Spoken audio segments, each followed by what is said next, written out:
ఒకవైపు రాష్ట్ర ముఖ్యమంత్రి అయిన నారా చంద్రబాబు నాయుడు గారు శాంతి సహనం అంటూ తెలుగుదేశం కార్యకర్తలు కానీ లేదంటే కూటమి నాయకులైనటువంటి ఆ, పవన్ కళ్యాణ్ గారు బీజేపీ వాళ్ళైనా సరే వాళ్ళు చెప్తుంది ఒకటే, శాంతి సహనం రాష్ట్రానికి పెట్టుబడులు రావాలి అని చెప్పి ఒక పక్కన వాళ్ళు చెబుతుంటే, మరోవైపున వైసీపీ నాయకులు వాళ్ళ అధినాయకుడు అయినటువంటి జగన్మోహన్ రెడ్డి గొడ్లొప్పదీస్తామంటే, మరోవైపున జోగి రమేష్ అయితే రెడ్ బుక్ మడిచి అక్కడ పెట్టుకుంటారో పెట్టుకోండి అంటూ ఆయన చేస్తున్న వ్యాఖ్యలు, ఈ రెచ్చగొట్టే వ్యాఖ్యలు ఎందువల్ల అనుకోవచ్చు అంటారు?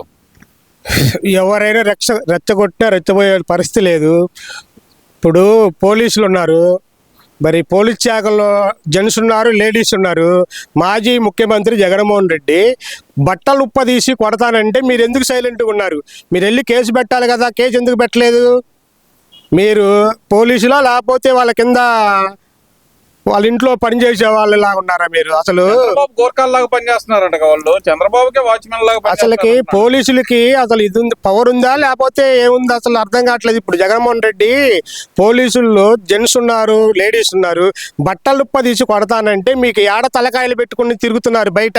మీ ఫ్యామిలీ లేరా మీకు? అంటే మీ శాఖలో మీ లేడీస్ ఉన్నారు, మీ ఇళ్లలో భార్యలు కాదులే మమ్మల్ని మగోళ్ళు అని చెప్తే వాడు గోరంట్ల మాధవి గారిని గుడ్డలిప్పు తీసి ఆంధ్రప్రదేశ్ జనాలకు చూపించినట్టు మిమ్మల్ని గుడ్డలు తీసి ఒక మాజీ ముఖ్యమంత్రి ఏమన్నా పనికి మాలనోడు కాదే. మాజీ ముఖ్యమంత్రి అంటే ఏంది?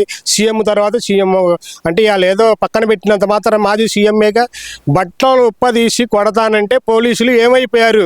మీరు పోలీసు డ్రెస్ కాదు మీరు వేసుకోవాల్సింది, అనకూడదు. మీకు ఎందుకు పవర్ లేదు? ఎందుకు చచ్చింది పవర్? మీ శాఖలో కూడా మీరు జెంట్స్ ఉన్నారు, లేడీస్ కూడా ఉన్నారు కదా, మరి బట్టలు కూడా తీసి కొడతానంటే మీరు ఏం చేస్తున్నారు? ఇప్పటికీ ఆయన మీద చర్య తీసుకోలేదు, కేసు పెట్టలేదు. మీ గురించి మిమ్మల్ని ఏమనుకోవాలి?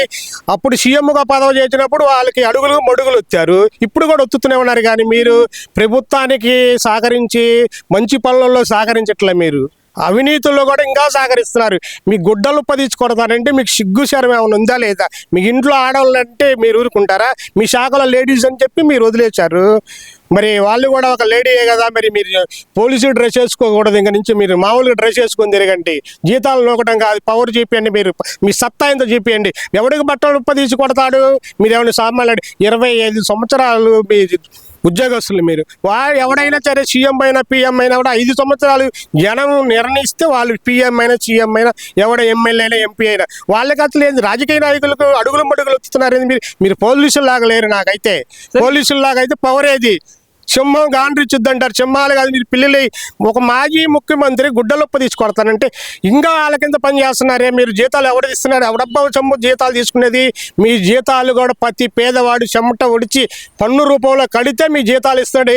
ఈ చంద్రబాబు నాయుడు ఇంట్లో ఇట్లా, పవన్ కళ్యాణ్ ఇంట్లో, నరేంద్ర మోడీ ఇంట్లో ఇట్లా ప్రజల సొమ్ము గుర్తుపెట్టుకోండి. పోలీసులు ఎవడు జీతాలు ఇస్తున్నారు మీకు? మీ పన్ను రూపంలో ఎవడైనా పేదవాడు కానీ పన్నులు కట్టేసామని 1 సంవత్సరం ఆపమని మీకు జీతాలు ఆడించి తెచ్చిస్తారు. వాళ్ళ జీతాలు వాళ్ళ ఇళ్లలో ఆస్తులు అమ్మిస్తారా? పేదవాడి రక్తంతో కట్టిన పన్ను రూపంలో మీకు జీతాలు ఇస్తుంటే రాజకీయ నాయకులకి అడుగులకు పడుగులు వస్తున్నారా? మీకు జనానికి సేవ చేయండి, జనానికి.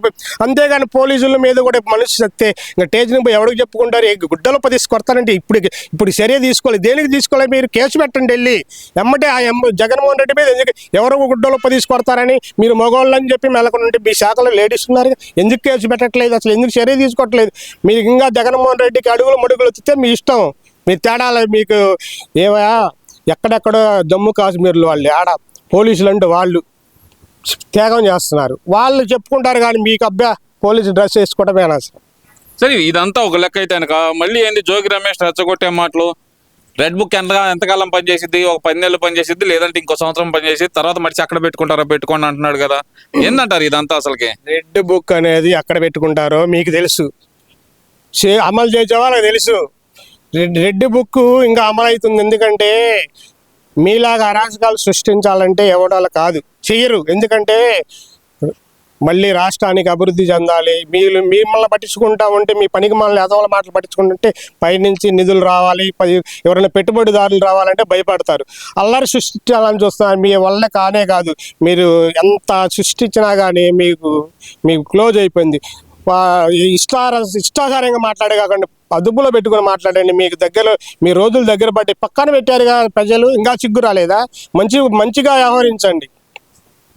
ఇక్కడ ఇంకో విషయం కూడా చూసుకుంటే కనుక ఈ ఈ రెచ్చగొట్టే వ్యాఖ్యలు ఒక పక్కన వీళ్ళు ఇలా చేస్తుంటే కనుక వాళ్ళ నాయకుడు అయినటువంటి జగన్మోహన్ రెడ్డి ఎందుకని ఖండించలేకపోతున్నాడు అనుకోవాలంటారు? ఎవరండి ఖండించేది? ఆయనకి ఖండించే మనస్తత్వం ఏడుంది ఆయనకి? అరాజకాలు సృష్టించాలని ఆయన రోజుకు రోజు కోరుకుంటున్నాడు.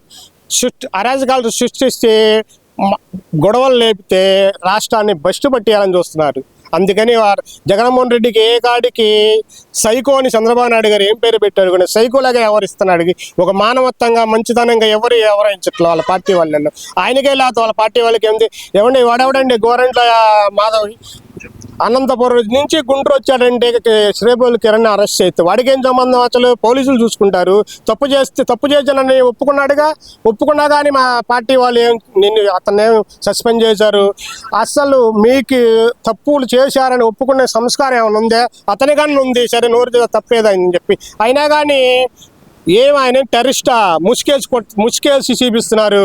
మరి గోరంట్ల మాధవికి ఆ నుంచి వచ్చి అత్యాచారం చేయబోయాడే, మర్డర్ చేసేలాగా వచ్చి ఎగబడ్డాడే కదా. మరి అతను ఎందుకు ముసుకేసి చెప్పలా అంటే వాళ్ళకి ఒక న్యాయం వీళ్ళకి ఒక న్యాయమా? ఇక్కడ ఇంకో విషయం కూడా చూసుకుంటే ఆయన మాటకు మొదలు ఒకసారి మరి మాజీ ఎంపీని నేను మాజీ పోలీస్ ఆఫీసర్ని అని చెప్పి అంటున్నారు కదా. మరి అలాంటి వ్యక్తి దాడి చేసి చంపాలని చూడటం ఎంతవరకు కరెక్ట్ అనుకోవచ్చు అంటారు? ఏమండి అసలు అతను ఎంపీ అని ఎవరైనా ఎంపీ ఎవరి కళ్ళల్లో ఆనందం కోసం చేశాడు అనుకోవాలంట. ఎవరి కళ్ళల్లో ఆనందం చూస్తానికి నువ్వు జైల్లో ఉండవు. జగన్మోహన్ రెడ్డి దగ్గర ఏదో పొందాలని చూసావు. ఎక్కడ పొందుతున్నావు? వాళ్ళు జైల్లో పొందుతున్నావు. నీ ఇష్టాచారంగా ఎవడైనా మాట్లాడితే మీ జగన్మోహన్ రెడ్డి గారి పైన దేవుడు కూడా మిమ్మల్ని కాపాడలేడు. మీ అదుపులో పెట్టుకొని, మీ నోరు అదుపులో పెట్టుకొని చక్కగా ప్రవర్తిస్తే బాగుంటుంది. మళ్ళీ మీకు పుట్టగతులు ఉండయి. లేకపోతే జనం చంద్రబాబు నాయుడు సహనం అంటే మటుకు జనమే ఎగబడి కొడతారు. మీరు చంద్రబాబు నాయుడుతో కూడా పని లేదు. ఎంత ఓర్పు పడతారంటే అంత ఓర్పు పట్టలేరు. ఇంకా కార్యకర్తల్లో మనకి ఇప్పుడు సొంత కార్యకర్తనే సస్పెండ్ చేసి జైల్లో పెట్టారు. మిమ్మల్ని ఎందుకు వదిలిపెడుతున్నారంటే మీ తప్పులు మీరు తెలుసుకుంటారని. అంతకంటే బస్టు వడ్డిపోతారు మీరు. నాకు అర్థం కాని విషయం ఏంటంటే కనుక సొంత భార్యని సొంత కోడల్ని నిందించినా గానీ ఇంతవరకు అంత గట్టి చర్యలు తీసుకోండి చంద్రబాబు నాయుడు గారు. వైఎస్ భారతి గారిని ఒక్క మాట అనగానే సొంత పార్టీ కార్యకర్తను అరెస్ట్ చేయించారు. ఎలా చూడాలి అసలు ఇది? అంటే ఈయన ఈ కుటుంబాలకు విలువ ఇస్తున్నారు అనుకోవాలంటారా? లేదంటే గనక ఇప్పుడు రాబోయే కాలంలో వైసీపీ కార్యకర్తలకు కూడా ఇలాంటి ట్రీట్మెంట్ ఉండిద్ది అని చెప్పి ఇన్ఫర్మేషన్ ఇస్తున్నారు అనుకోవాలంటారా? ఏమండే రాజశేఖర రెడ్డి మీకు ఫ్రెండ్ అవ్వచ్చు. మీరు ఒక సీఎంగా ఉండి మాజీ సీఎం ఎన్టీ రామారావు కూతురిని అసెంబ్లీలో అవమానించి పుట్టుక గురించి మాట్లాడితే మీరు కన్నీళ్ళు పెట్టుకొని వచ్చారే, కార్యకర్తలకి రగిలిపోతున్నారు.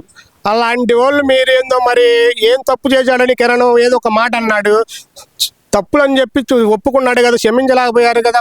మరి ఆ రకంగా ఇష్టాచారంగా మాట్లాడి విమర్శించితే అస్సలు ఈ కిరణ్ తప్పు కంటే అసెంబ్లీలో ఏమని మాట్లాడారు? మీరు కన్నీళ్ళు పెట్టుకొని వచ్చారుగా. మరి పుట్టక గురించి మాట్లాడారే, మీకు ఏడలేదు చంద్రబాబు నాయుడు గారు. ఆలోచించండి ఒకసారి. కార్యకర్తలు మీరు ఇచ్చిన పార్టీ ఎమ్మెల్యేలు ఎంపీలు కాదు మిమ్మల్ని కాపాడేది. ఓటర్లు పార్టీ కార్యకర్తలు లేకపోతే తెలుగుదేశం పార్టీ లేదు. మీరు 53 రోజులు జైల్లో చేసి వస్తున్నాడు చంద్రబాబు నాయుడు గారు. విడుదల వస్తున్నారంటే కొంచెం లేట్ అయితే రోడ్లమ్మటి కాపలా కాసి నిలబడి కూర్చుంటే, మీరు రావడం లేట్ అయితే రోడ్లమ్మటి పొనుకు నిద్రపోయారు. మీకోసం ఎప్పుడు వస్తారా చూద్దామని. అట్లాంటి కార్యకర్తల పార్టీ ఇది. ఎవరో మీ ఎమ్మెల్యేలు ఎంపీలు కాదు పార్టీ నిలబెట్టేది ఒక కార్యకర్తలే. అంటే ఈ అరెస్ట్ తోటి వైసీపీ కార్యకర్తలకు కూడా ముహూర్తం దగ్గర పడింది అనుకోవాలంటారేగా?